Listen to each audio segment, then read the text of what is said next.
Nesta praia arenosa, repleta de paisagens invisíveis, aonde encontramos os abismos que são horizontais, essa praia imensa leva a gente para um estado de espírito de profunda paz.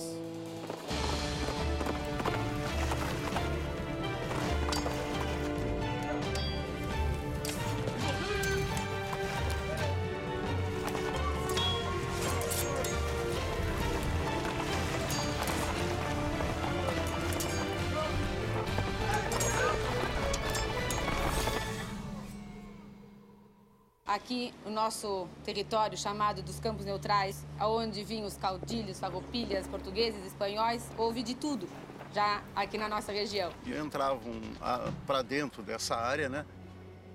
Pessoas que faziam os assaltos, né, nas regiões externas, se escondiam e ali ninguém podia prender essas pessoas, né? Nessa praia aqui existem 110 naufrágios e muitos deles,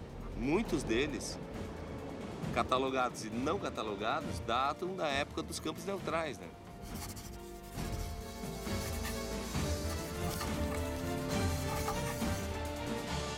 Esse trecho que vai de Rio Grande, a boca da Laguna dos Patos, até o Prata, entre Colônia de Sacramento e Montevidéu, isso era uma zona altamente belicosa. Ou vamos mais longe, todos os núcleos que se formaram aqui eram núcleos guerreiros. Pela história, os espanhóis, provavelmente há 300 anos atrás, mais ou menos, eles estiveram aqui em disputa pelas terras. A coroa portuguesa e a coroa espanhola viviam com problemas de fronteira, territoriais. Não para o território esse, e sim pela entrada na Boca do Prata. A briga toda era por lá. Aqui nós éramos consequências. Em 1750, quando se faz o Tratado de Madrid, esse tratado foi muito desfavorável aos portugueses. E como eles tinham um poder muito grande, eles começaram a pressionar os espanhóis para retificar. E resolveram acertar de novo. Ou seja, em 1777 se fez um novo tratado de Santo Ildefonso.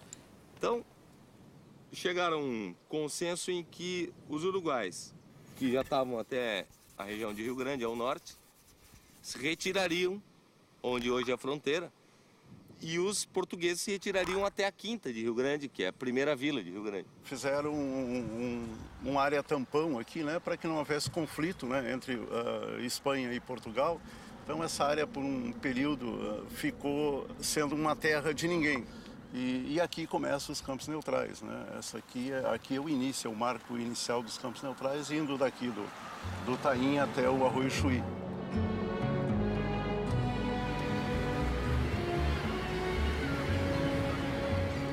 Eram campos que não pertenciam nem à coroa portuguesa e nem à coroa espanhola. E aqui todo tipo de corsário, de vagabundo, de bandido, de foragido, de não que se estabeleceu por aqui. Então era terra sem dono. Até o fim do século XIX, praticamente não se ocupava esse litoral.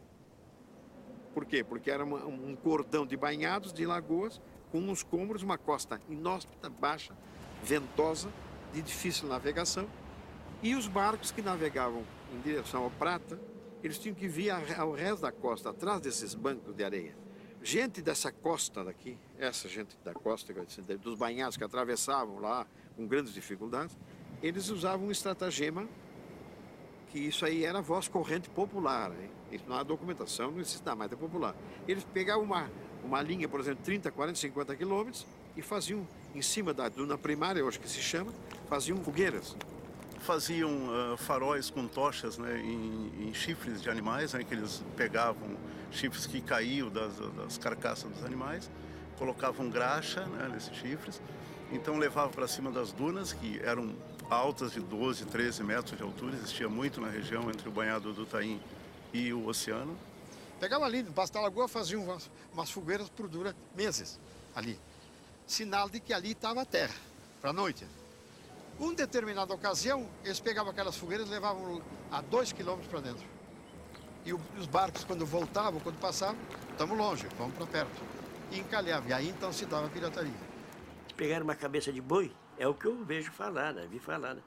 Eles pegam uma cabeça de boi seca, botavam uma vela dentro da cabeça de boi e um pau.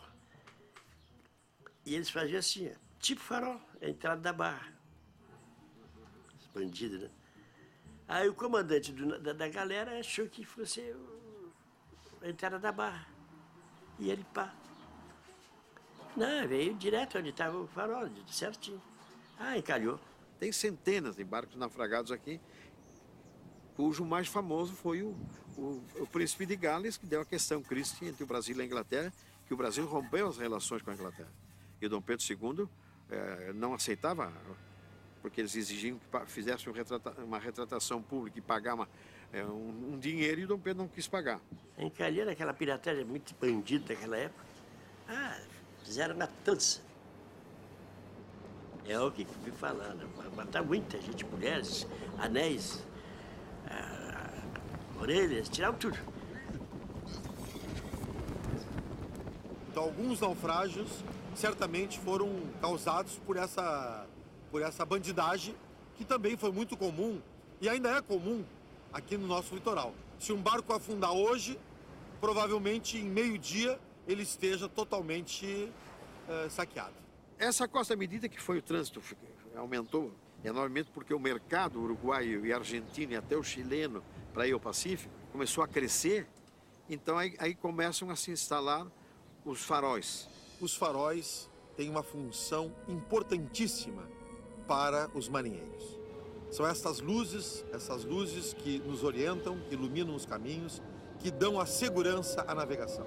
E eles passaram a delimitar e garantir essa navegabilidade a partir de 1910.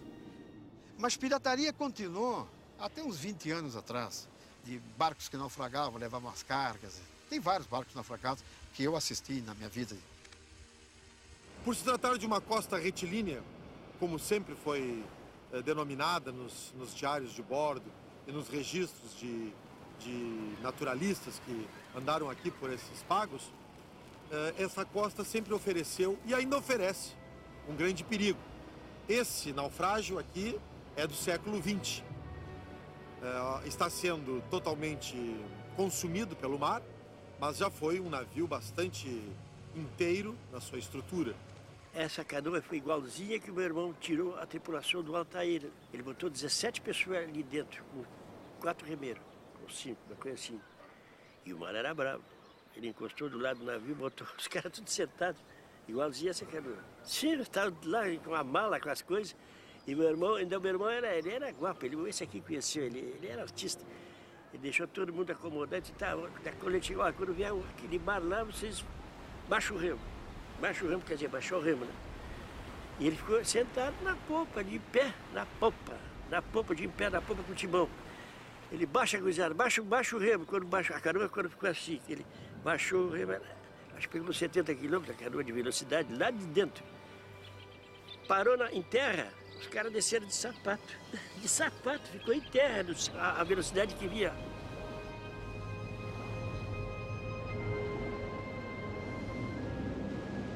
Essa é a caixa do Altair, de remédio que eles tinham lá no navio. Essa é a figura aqui. Ele estava na sala do restaurante do Altair. O meu relógio pifa, esse aqui não pifa nunca. Só que toda semana eu tenho que dar corda nele. O mastro da popa já caiu, faz uns 2 anos. E os 2 mastros da proa ainda está inteiro. Ah, não, vai terminar tudo. Aí isso fica.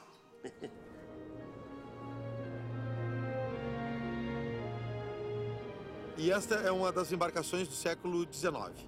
Este naufrágio, ele nos mostra que esta madeira que foi utilizada, depois de todo o desgaste que sofreu pelo intemperismo aqui na beira da praia, ela mostra os nós desses troncos, por conta que nesses pontos a madeira está mais compacta.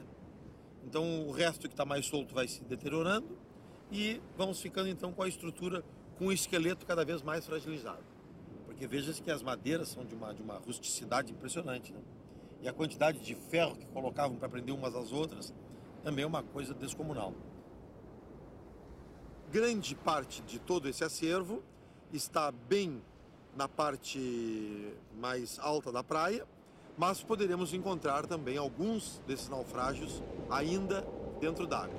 Eu acho que na costa, daqui até o Chuí, a divisa, que nós conhecemos ali, acho que mais de 100 naufrágios, que não é visto à vista, né? Geralmente na beira da praia, quando tem, a gente chama de pegador, né? Pegador porque pega na rede. Aonde tem esses navios afundados, aonde passa a rede ali que o cara não conhece, tranca. Aí já acabou com 2, 3 redes, sem braço de rede. Então a gente vai identificando um por um e sempre defendendo. E a gente nota que geralmente onde tem um, a 100 metros, 50 metros para cada lado, ou mais para fora um pouquinho, há outros. Do meu ponto de vista, a razão de ter um perto do outro foi por pedir ajuda, socorro, e acabou encalhado também igual o outro. Então as embarcações, elas sempre quando chegavam ao sul, encontravam um mar muito desafiador, um mar muito forte, muito vento, e tudo isso, com as tempestades, proporcionou o ambiente ideal para que muitos desses barcos naufragassem nas nossas águas. Então essa costa, hoje, ainda hoje, nós pudemos conhecer em torno de 287 embarcações enterradas aqui nesse litoral, nesse cemitério de barcos que é a maior praia do mundo.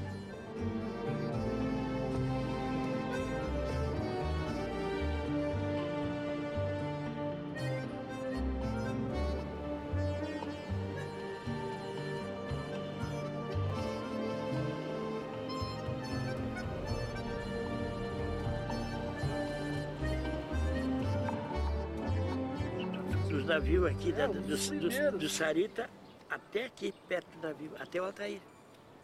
Contei a história dos barcos do Altair, do Manuel, a Chata, barco queimado e aquele outro que eu disse lá, o carregado de gaita de boca. O que a gurizada saía com gaita, era uma sanfonada sorte. De todas as histórias, né, que eu já escutei, no caso, no meu dia a dia, e que eu vejo ainda falar, de todas as histórias, eu só fico pensando uma coisa: por que realmente a história não conta as histórias que realmente aconteceu?